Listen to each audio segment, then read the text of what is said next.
Are ancient swords actually short? We very commonly describe ancient swords as being short swords. We say the Roman Gladius was a short sword, or the Xiphos was a short sword.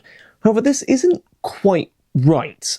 Typically, when we're talking about sword lengths being a long sword or a short sword, we're coming at it from a medieval perspective and throwing that back onto an ancient weapon. We say the Roman Gladius is a short sword because in comparison to a bastard sword or a hand-and-a-half sword or a great sword, it is a shorter sword.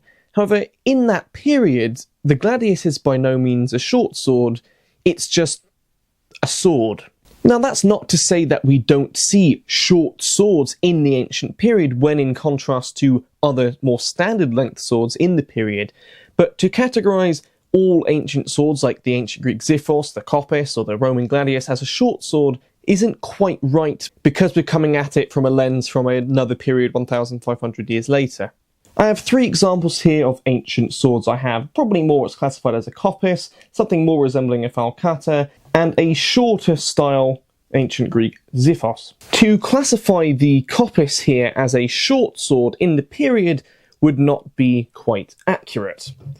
However, to classify this as a shorter sword or a short sword in the period would be a little bit more accurate. This is a far shorter Xiphos. This is famously sort of called a Spartan or a Theban Xiphos. This is just an evolutionary path that we see becoming more popular as we get to the later 5th century BC, where we see otherwise decently long swords, right? Xiphos maybe this long in the Archaic period, start to turn into, even kitchen knife-sized blades coming into the 300s and late 400s.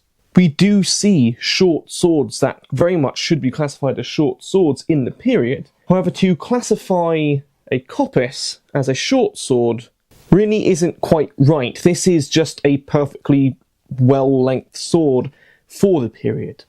Now, it is true that we start to run into some historical issues when we make very long weapons in the early Iron Age, in the sense that they have a tendency to bend, and we're actually told of this. I believe it's a Scythian source, though don't quote me there. It's a source basically of these guys who have longer swords, and they're having to use their feet to straighten them again. So we do see that longer swords could be potentially problematic in this period of metallurgy, where they aren't maybe tempered properly and they have a little bit of bend, they don't spring as much.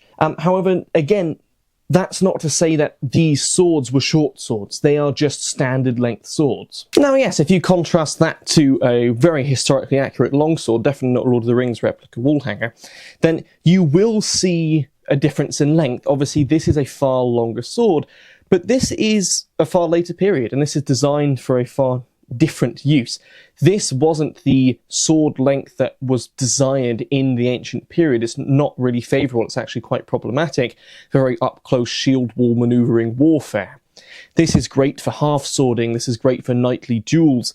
This is great for the medieval battlefield. And this was designed for the medieval battlefield, whereas this was designed for the ancient battlefield. And this is perhaps a great example of how short swords did certainly exist in the ancient world, actually sort of evolving to a short sword. We typically think of swords evolving from shorter to longer as the periods go.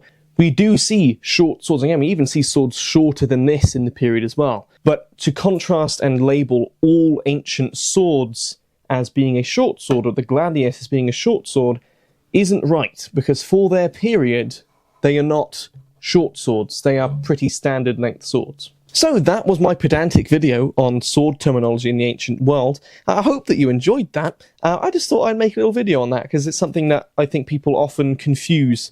Thanks very much to our channel members for supporting the channel. Truly does mean a lot. If you yourself would like to support the channel more, if you like what I do here, then please consider checking out Patreon or YouTube memberships. And if you can't afford to do that or just don't want to do that, absolutely no worries at all. Just liking, subscribing, and sharing these videos is a really great help. So thanks very much, and I'll hopefully catch you in the next one.